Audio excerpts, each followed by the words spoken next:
You're in the kitchen. You took the first game. An ace there. Does that bother you? I think it's just part of the game. I mean, I think, he's got a really good serve, and there was definitely something interesting with that back corner of the deuce side.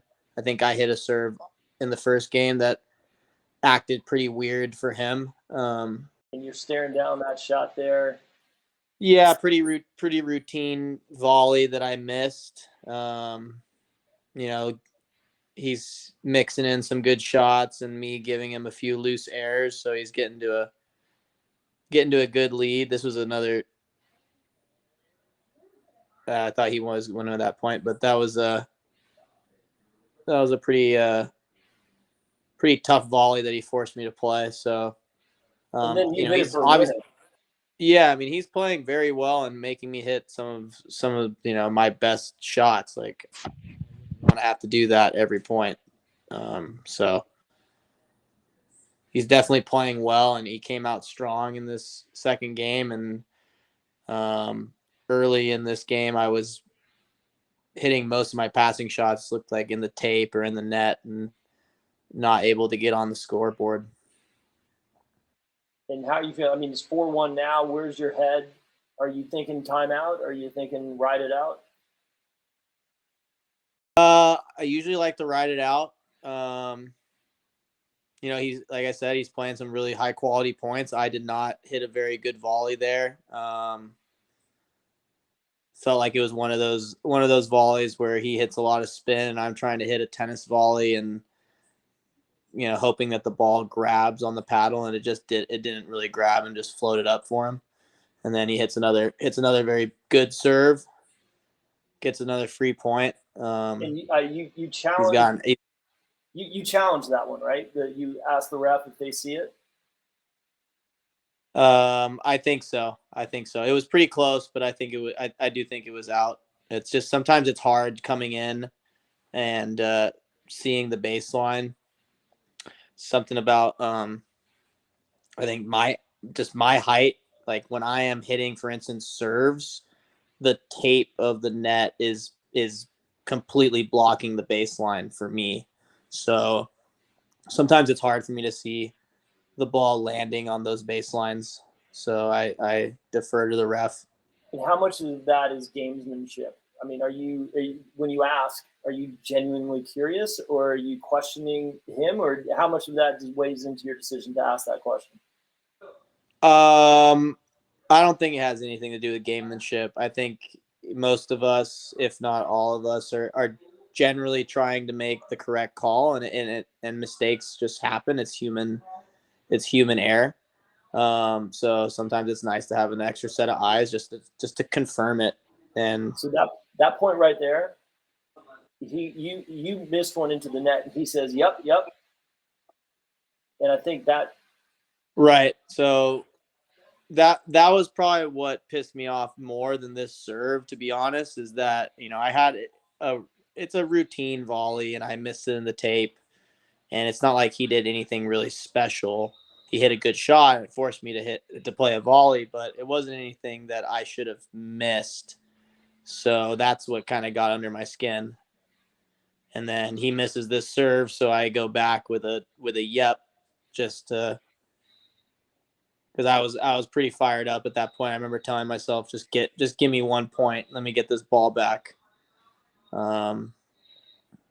because I just wanted to go on a run.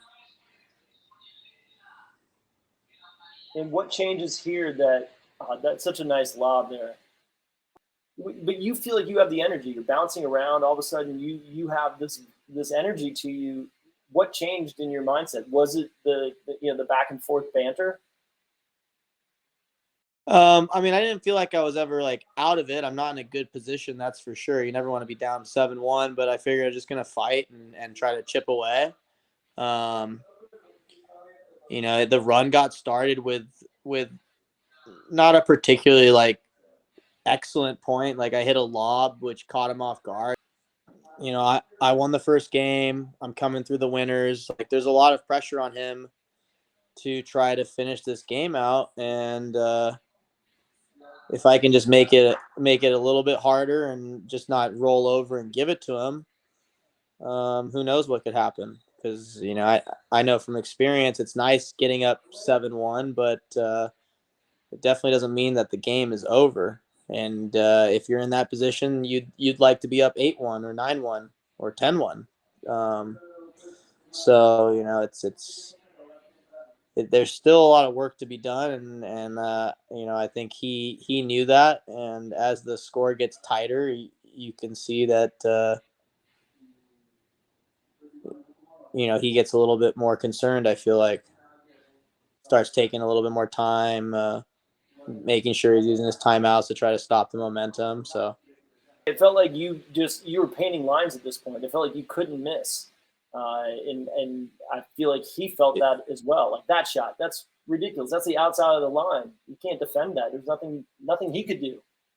yeah, I mean, there's definitely a couple points here where there's not much he can do, and I think even like I don't think it's this next point, but maybe the point after you see him, he shrugs his shoulders like a hunching of the shoulders, like what can I do? Because I think he's signaling to his brother because his brother's just trying to kind of pump him up and keep him in the moment.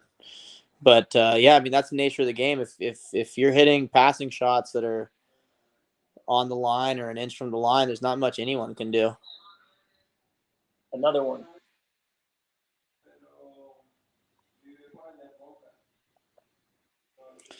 Yeah, I think at this point I'm just taking the momentum and running with it. Like just fired up, I think like Adam said, he poked the bear and it gave me extra motivation to fire up and I'll just run with that. And that shot right there to go up 9-7. That it's like a two-handed backhand flick. It almost looks like a Riley Newman something. Is that something you normally hit? I don't remember seeing you hit that shot. Yeah, I think that's a very tennis like shot. It's like a cross court dipper. Yeah. And I think you see a lot of us that come from tennis utilizing that transition speed up. I think Hunter did it a couple of times in game one on his forehand side, where you're hitting a drive, maybe getting a shorter ball and coming into the transition zone and just holding a paddle and deciding to flick cross court or down the line. It's pretty similar to the shot I hit at 5-7 with the forehand that you said was painting the outside of the line, right? It's kind of a hold, and from the transition zone, you still have some good angles. So, and a little bit more room. So you're able to still play with pace.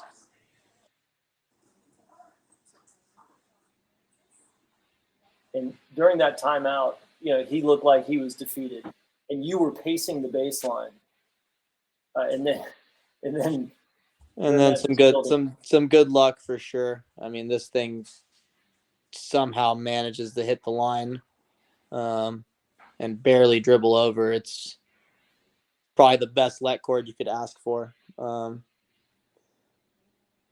then yeah, it was kind of over in a flash. I was almost in disbelief that the last 2 points went like that. I feel like usually you get to 9 and it's a grind from there. To be able to rattle off 10 in a row to come back and take the game was surprising and at the same time a good feeling to make sure I got it done too. I definitely didn't want to go to a third game. In all seriousness, how was the crowd in Hilton Head? I mean, how much did that help? Were they? It was a packed house. Like everyone was on top of everybody. Did that fuel the energy at all? I thought Hilton Head was one of the best crowds that I've been a part of. The energy was good. Everyone was enjoying it. Yeah, I mean, I almost wish there was a little bit more room because I think there would have been more people around the center court. But yeah, it was about as packed as you could get it, and it seemed like everyone was really enjoying themselves out there watching Championship Sunday. For sure. Well, you were fun to watch. I appreciate you taking us through this, and we'll see how this works. We'll definitely we'll get you back on for another one. If this doesn't work, which it very well might not, we'll get you back on another one because I think there's something really interesting in hearing your thoughts this fresh off of a victory. So appreciate the time. Yeah, of course, anytime. Happy to be on and share my thoughts. So thanks for having me.